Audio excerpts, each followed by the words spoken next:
conversation called Seat at the Table, where we bring a variety of people throughout the community, from the corporate world, from the public sector, private sector, the arts community, and really just have this opportunity where we all sit at the table and have a conversation, in-depth conversation, a real conversation amongst each other, and how not only we get to the conversation but past it, and really have those solutions to really build a better community here in Western New York and even beyond.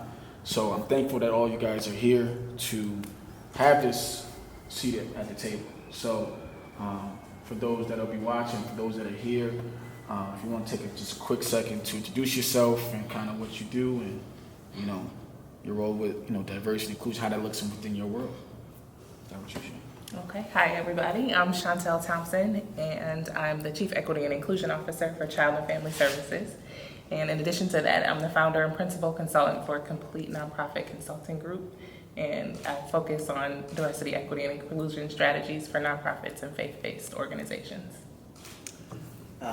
I'm Matt Estes. I'm the CEO of the Buffalo Niagara Medical Campus. And our team is working to figure out how do we build up entrepreneurship in the minority and women-owned business community. And one of the things that we just brought to Buffalo recently is a program called E for All, which stands for Entrepreneurship for All. And it's a sister organization called E Forever. We're looking very much forward to figuring out how to be a part of the community as that's built. Jalen Law. I'm an artist, business owner, as well as an educator and founder of a nonprofit. I do a lot of public art installations, not only here, but I'm working on some projects down south as well. I'm also the founder of a nonprofit called Buffalo Zone, which focuses on providing resources for local artists, specifically minority artists, opportunities that they probably would not otherwise would not get. My name is Sarah Rodriguez. During the day, I work for Child and Family Services for the in-home services department. By night, I'm also an artist, musician, multi-instrumentalist, producer, songwriter. My stage name is Sarah Nade. In the hip-hop community, they call me Tony Boy. I'm a recording artist. By day, I am a recording engineer, a live sound engineer. I've worked with all three of the Griselda guys, Buffalo, put on multiple hip-hop events in the city. And I'm always looking to bring up the younger community. I am Andrea Winglaski. I am a fine artist and a commercial photographer here in Buffalo. And I'm also a founding organizer for Buffalo is Creative, which is a young nonprofit. And our cornerstone program has been Creative Mornings Buffalo, where we have included a really wonderful, diverse, and inclusive array, 60+ speakers over the years of amazing voices from across Buffalo. Hi everyone, my name is Kendra Brown. I am the Director of Diversity, Inclusion, and Opportunity at Northern Academy, which is a private school located in Buffalo, New York. I'm also the principal and founder of K Savannah Consulting, and we work with corporations as well as not-for-profits just to enhance their overall DEI strategy. And I always like to say I'm a community builder and advocate as well. I love Buffalo, and I always want to make sure that our young people, specifically our students of color, our kids of color, always have a seat at the table and opportunity. Impressive, everyone. Yeah. Coming down to the end. My name is Jared Threat. I'm a global project manager for Moog and also freelance creative strategist. Also, I do various work for different boards and organizations throughout Buffalo. So excited to not only learn, but kind of share some ideas that can kind of mend some gaps and build some bridges. So. Do I have to do me? People should already know you. I think we're good on that. I think we're good. Yeah. So we're just going to dive right into it. As everybody kind of plays their role with some type of organization or within their career, we're going to dive right into society. You know, we have a lot of new roles kind of in diversity and inclusion and what we're trying to do for communities that have disparities. But how does society and the community really view, to you, how do they really view those roles, and how do they really view that inclusion? How do you think that is done, I should say? Anybody? I can jump into that. Yeah, that's your role. Kendra and we were actually just having this conversation before we got started, and one of the challenges that we have come across is people kind of seeing this work, because it's kind of like the sexy thing, this, you know, this provocative a little bit, people seeing it as performative, and it's very necessary work, and it's really difficult sometimes to mend the gap a little bit, to demonstrate the effectiveness of equity and inclusion work and moving beyond what it can be seemingly performative, because it is so necessary. So that's a big perception these days. I don't know if that's been I think also, to your point, in my role, I really, and especially working with organizations, I really try to make sure that we go beyond talking about just what we see in front of us, which is race, right? DEI is so much more than that. Especially when I'm working with students, I look at ability, disability, all those different things. It's very multi-layered. And a lot of times, again, when you get into the root and just the weeds of things, people may say, "Oh, you're just here to talk about race," and it's like, but it's so much more than that. And we have to get there and get comfortable with those conversations. absolutely. Now let me ask you, you know, 'cause we have a couple people that work in the corporate. Matt, for yourself, like, how does that play into your role where, you know, we have conversations about, you know, you trying to really bring that presence into your building? Like, how does that affect you in a way? Well, I think you used something earlier, Henry used it, is getting people comfortable with it, because I think that's the most difficult thing or part of the conversation. So things like this, I've had a lot of conversations like this, but it's how do you get more people at conversations like this, you know, because a lot of people in the corporate world or business world, they're just focused on, I gotta run my day-to-day job, and they're not thinking or understanding what's really going on in and around them. And so there's gotta be a way that different groups come together to figure out how do we have different conversations that, you know, aren't gonna be the perfect conversation. They're gonna make you feel a little bit uncomfortable, but that's gonna be the only way that you're gonna make these changes, is how that we look at it. And, you know, what got us really deep into this about 3.5, 4 years ago was I was walking through our innovation center, and frankly, I saw everybody that I saw looked like me. They were probably 20 years younger and had more hair. Like, right, I mean, that's the core of what it was, and I was like, okay, how do we change this? And that's what we've been working on. And we've been building up a team of people who are from the community, understand the community, because that's not me. I'm learning it, but I can't tell people what is right or wrong for them. It has to come from the community. I think that word performance that you said, Shay, like, I think that strikes across many of our fields is just performative work. Does that do, like, as from the artist side, even the commercial, like, do you guys feel it's a lot, there is performative work, just we're just gonna just do this, you know, just cause? I think that, you know, I think when something is trending, you know, you'll see kind of, you'll see movement, right? But I feel like organizations who want to do great work, they put systems in place to hold themselves accountable. So hiring a consultant on a frequent basis to kind of check in and make sure you're doing things okay. It's one thing to say in January, by the end of the year, in December, we want to be here, but you don't do anything during the whole year, right? It's that constant commitment to make change, right? And so when you have a spot open on the board, or when you have a spot open to hire someone, it's like, are you making those decisions at that point, or are you only doing it to share it on Facebook or Twitter? So I think that, you know, you have to have systems in place to hold people accountable, hold organizations accountable. And I feel like Buffalo specifically, you know, still has a long way to go. I can say it's definitely a lot of performance work in the arts. You see it a lot where you have a lot of events call themselves diverse. They may pluck out just one Latin artist or one hip hop artist. They say we filled that gap. now we meant diversity, right? Now we meant diversity. Is on there all the time. They need a black guy, you know, to fill in some type of quota, so they'll call me as a sound guy because it's a mostly white show. That's happened to me a few times. And so a picture of you, so make sure it's on social media. Yeah, so like I've worked hard to get into places that, you know, where most of us, as you know, people of color wouldn't be anyway. So I've worked a lot of punk rock, EDM, just to prove that I was good at it. and I worked my way up the ladder, and I was able to bring some people with me too. So it's all about it's your work ethic and what you can do, especially for performance. Like I grew up in a suburban setting, right? And I get most people don't understand what's happening on Broadway and Fillmore, which we're right around the corner from, right?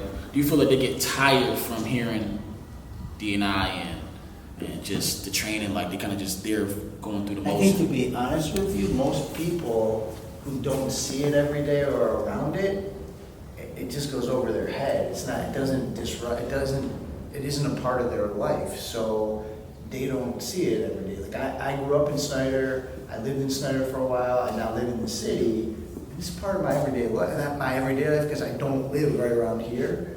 But if you're not seeing it, even though we think it's a buzzword and everybody's talking about it, we're probably 10% of this community. Right.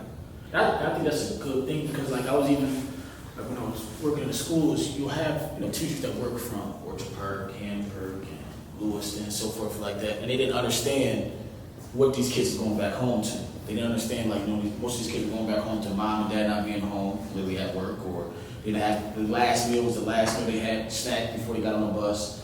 And they were going back home to essentially white picket fences. And so when you got to talking about these conversations, it's like, oh yeah, it's cool, but like at 4 o'clock they go back to a completely different thing. They may have a headache because these kids are acting crazy from 8 to 4, but after 4 o'clock, the kids' life still stay the same. Their life goes back to nice grass and lawn, everything's going. So like it's tough to kind of like see that, like we could do the training and conversations, and then but how does it really like evoke them to really want? Just one thing that I want to find out more. You mentioned Griselda, right? Griselda's it's across everybody.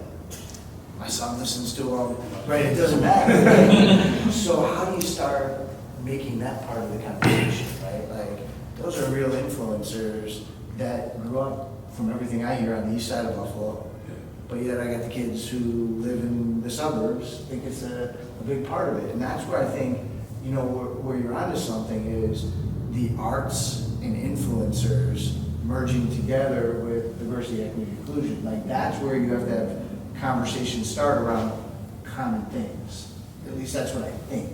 But again, I don't want anything I'm saying. I'm not an expert. I'm just like trying to take this in right now. Well, I think that is, you did very well to do when I asked Tony for it, but kind of his opinion.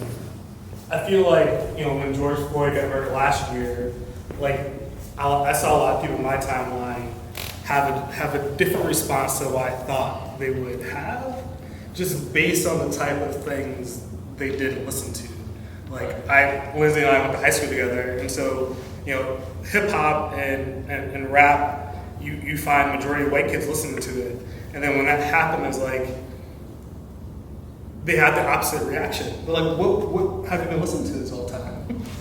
What did you think these songs were about? What did you think NWA was talking about around police and their situation? So it's like, when you look at art, but are you really listening? You can like the beat, but are you really listening to the song? But like, are you really digging into that medium? Are you really digging into the pain in that picture, that painting? Are you really kind of soaking that in? And it's like when you look at how black art and culture, or minority art and culture influences the world, it's like it's hard to even think how hard your jobs are when it should be so easy because the culture's so influenced. That's what art is like. Yeah. Well, to that point, that's the consequence in a society that is negrophobic and necrophilic. You love the social aspects and cultural aspects of what it means to be quote unquote black, but yet you fear not being given the blackness of a whole and the experiences of it. And going to your point, Lindsay, we're talking about an underlying root when it comes to diversity, equity, inclusion of substance versus symbols. Is the work you're doing in the environment you're in, corporate or non-corporate or independent, is it providing opportunities that are substantive for people to benefit from truly on a deeper level? Or is it just something symbolic where we just do it for one day and then it's forgotten about? And the broader community. Just goes back into their negative self-perpetuating holes that they're stuck in. I think that ties right into what Kendra was talking about with the data and even using diversity, equity, inclusion as a business roadmap.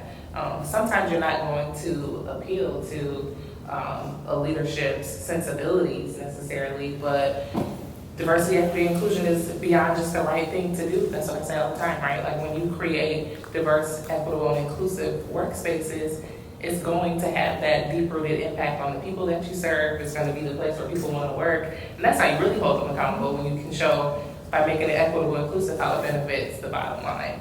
And that's really important. Like a lot of people say, okay, we do this work, but why should we? Why does it matter? You have to go down to that bottom line, because when you're talking about dollars and cents, that's when people are going to start to listen. So I always, every time I go, especially with consulting with organizations, and I start with the business case. The business case is, how does it affect your bottom line? How are you going to be a competitor in the industry? How are you going to be more innovative? How are you going to be creative? And DEI is that thing that's going to get you there. Cracking that glass ceiling. How do we having this conversation, right? But how does it become constructive? How does it turn into results, right? Because I think, each of us have been on many panels and sat there and talked and said, hey, this is what we're gonna do, this is the problem, this is the issue.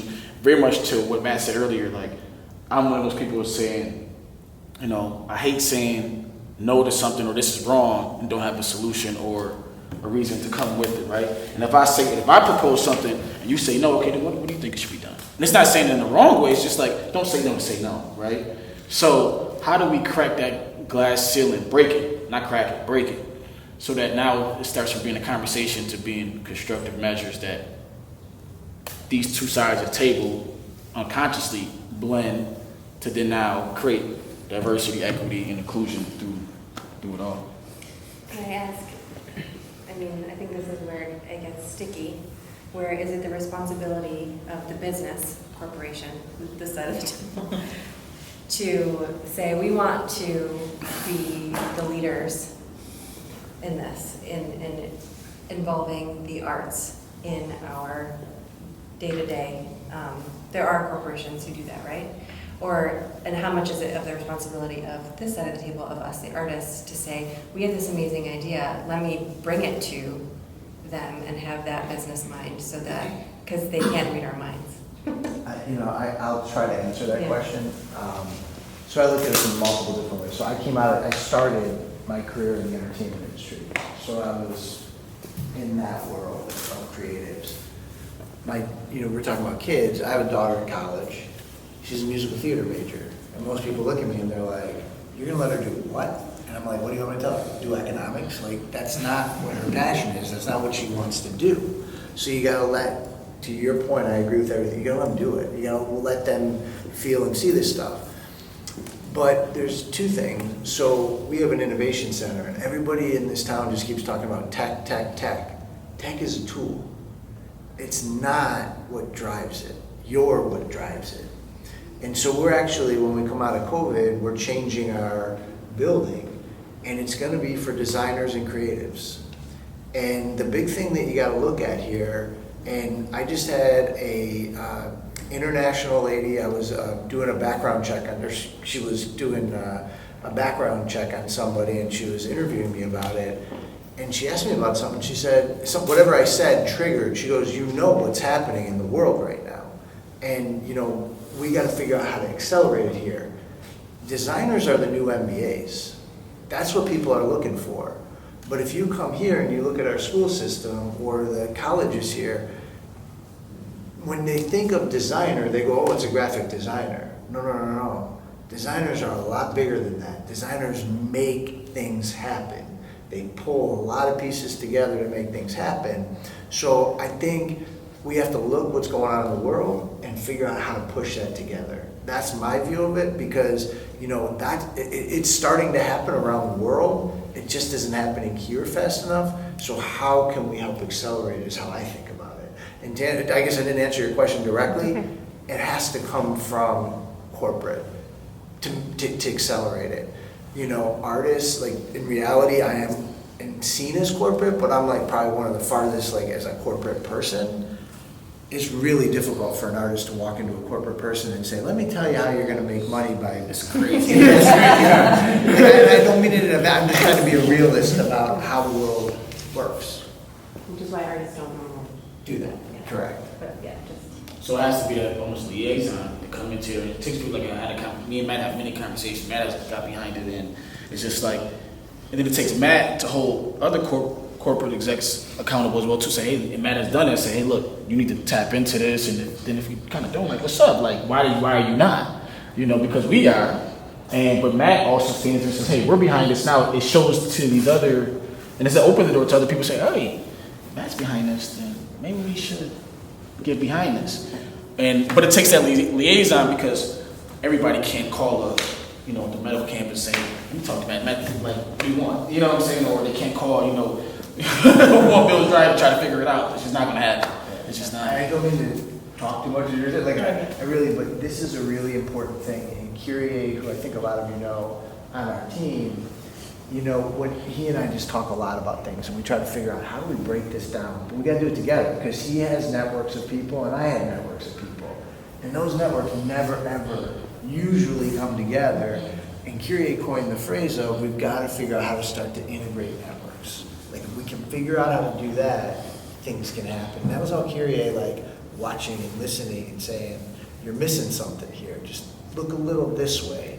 And it was helpful for me. So Anything else? And that point speaks to a broader conversation. What exactly does diversity, inclusion, and equity, what does integrating networks look like, and what does education look like in the context of the fourth industrial revolution, where we're progressively integrating technology in the name to be more convenient and comfortable, which also, as a consequence, drives you into a bubble to be caught into your own world. Mm-hmm. What does all these things look like? And to another point of that, of connecting corporate and art, in my anecdotal experience, I've never waited for corporate to come to me.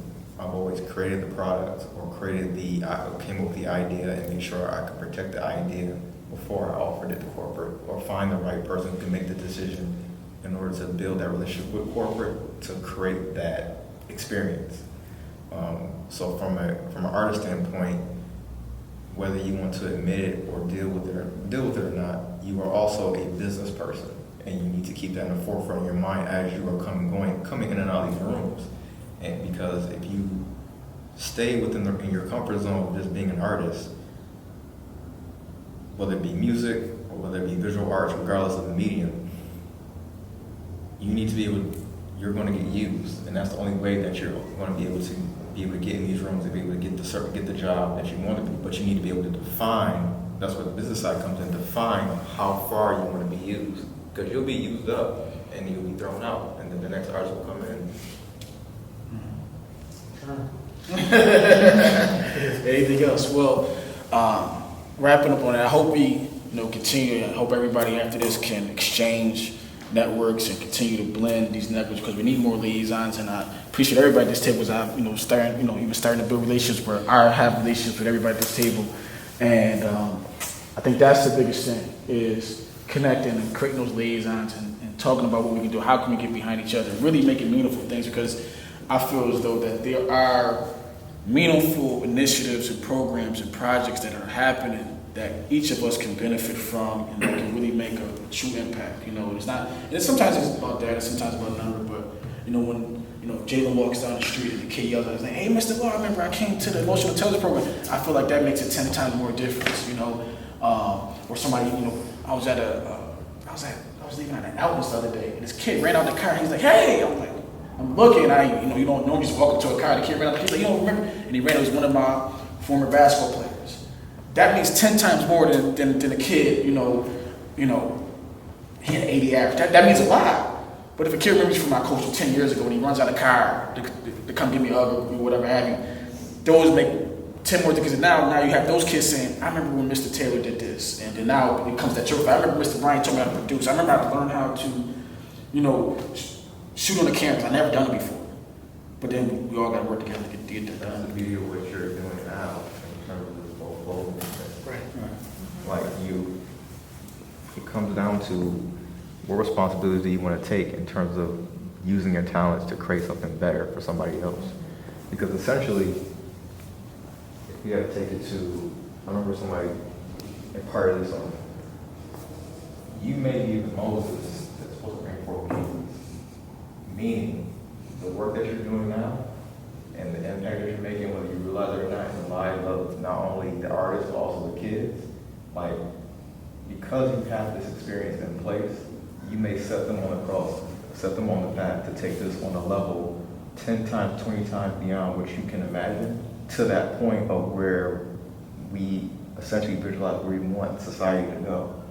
And you may not necessarily see that promised land. You may be dead and gone, but your legacy will be reflected in the lives of those children. I agree. I give you your flowers, Lindsay, because I think if any kind of corporate member or anyone who wants to kind of be a part of something, like the festival is a good entry point to kind of come and experience different cultures. And I think me personally, I witnessed you kind of doing the hard work of building the network and the relationships and bringing in the interns and the kids and the kids and the kids and the kids. Because it's important. They're working on something they can put in their portfolio and like show it to a college recruiter. It's important. Kai, come here. You ain't supposed to be on camera, but you a little dusty. So Jakai, but I've been working with Jakai since he was 8 years old. Yeah. How old are you now? 20. Yeah. How old are you? 18. Same thing. You know what I'm saying? So it came from him playing football, Basketball, football. Now he got a job. He owe me some money, but he got a job. But that's the things that we want to do. You know what I'm saying? And didn't have that being taken. So I appreciate that, and I appreciate this conversation. I appreciate you sitting at this table, and thank you. I think we're gonna do a picture, right, Steve? Do a picture? We're gonna do it right here under the. Yeah, we can do it right here. Right here? Yeah. Cool. We good. Appreciate that.